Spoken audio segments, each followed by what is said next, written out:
عقیدوں پہ ناراض ہوئے ہیں؟ آپ نے یہ کبھی غور کیا رسول اللہ صلی اللہ علیہ وسلم نے کہ زندگی میں ناراضگی کے یا غصے کے کتنے کم واقعات ہیں، لیکن جب بھی ہوئے ہیں اسی سنت کو چھوڑنے کی وجہ سے اور اسی اطاعت اور پیروی میں ہلکی پھلکی تبدیلی کی وجہ سے ناراض ہوئے ہیں، ورنہ نہیں ہوئے۔ حضرت عمر کتنے جلیل القدر ہیں جن کو محدث کہا گیا، محدث نہیں محدث۔ محدث کا مطلب یہ ہوتا ہے صاحب الہام۔ رسول اللہ صلی اللہ علیہ وسلم نے کہا سابقہ امتوں میں نبیوں کے بعد بھی کچھ لوگ ایسے ہوا کرتے ہیں جن کا ویژن اتنا کلیئر ہوتا تھا کہ جو بات کہتے تھے وہ ہو جاتی تھی۔ اگر میری امت میں کوئی ایسا ہے تو عمر ہیں، جو بات کہتے ہیں اللہ آیتیں بن کے نازل کروا دیتا ہے، آیتیں بنا کے نازل کر دیتا ہے۔ یہ عمر ایک مرتبہ تورات کا ایک صفحہ لے کے رسول اللہ صلی اللہ علیہ وسلم کی بارگاہ میں حاضر ہو گئے۔ حضرت ابو بکر اب دیکھ رہے ہیں کہ رسول اللہ صلی اللہ علیہ وسلم کے چہرے کا رنگ بدل رہا ہے۔ اللہ کے رسول، یہ تورات کا، یہ اللہ کی کتاب کا ایک ٹکڑا میں لے کے آیا ہوں، اس میں یہ لکھا یہ لکھا یہ لکھا، یہاں تک کہ رسول اللہ صلی اللہ علیہ وسلم کی پیشانی پوری کی پوری سلوٹوں سے بھر گئی۔ آپ کے چہرے پہ غصے کے آثار نظر آنے لگے۔ ابو بکر کہنے لگے عمر تیری ماں تجھے گم پائے، تو رسول اللہ کے چہرے کی طرف نہیں دیکھتا، صرف چہرے سے پتہ چل جاتا تھا رسول اللہ ناراض ہیں یا خوش ہیں۔ جیسے ہی عمر کی نظر رسول اللہ کے چہرے پر پڑی ڈر گئے، کہا معاذ اللہ، میں نے رسول اللہ کو پریشان کر دیا، میں نے رسول اللہ کو پریشان کر دیا۔ رسول اللہ صلی اللہ علیہ وسلم نے جواب میں کیا کہا؟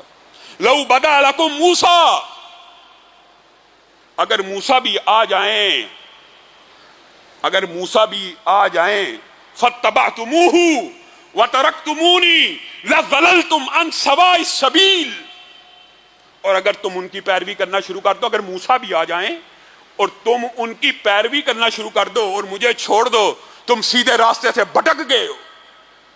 لو کان حیا وادرک نبوتی لاتبعنی، اگر وہ موسیٰ زندہ بھی ہو، یہاں اس حدیث سے بھی دیکھیں اللہ کے رسول کے الفاظ کتنے جامع ہوتے ہیں، بہت سے مسئلے نکلتے ہیں۔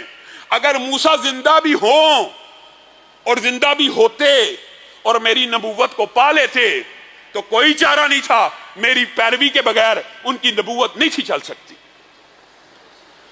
اب اس حدیث کے اندر رسول اللہ صلی اللہ علیہ وسلم بتائیے عمر کو کس چیز کا درس دے رہے ہیں؟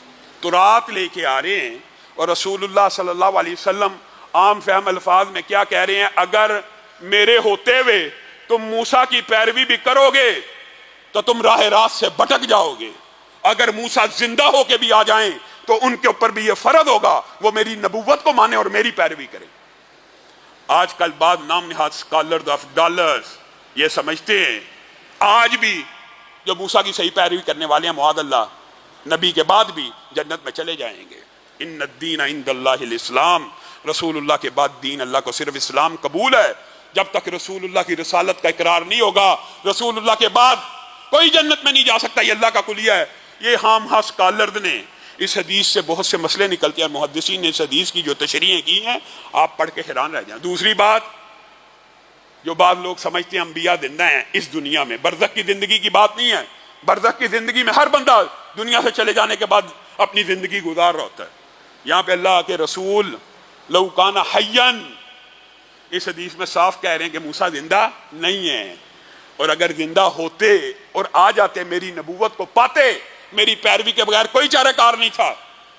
پھر رسول اللہ صلی اللہ علیہ وسلم نے جتنے بھی غصے کے واقعات ہیں اپنی سنت کی اہمیت اور امت کی آسانی کے لیے اس عمل کی اہمیت، نیت کو نہیں دیکھا، عمل صالح کو، سنت رسول کی شرط کو دیکھا۔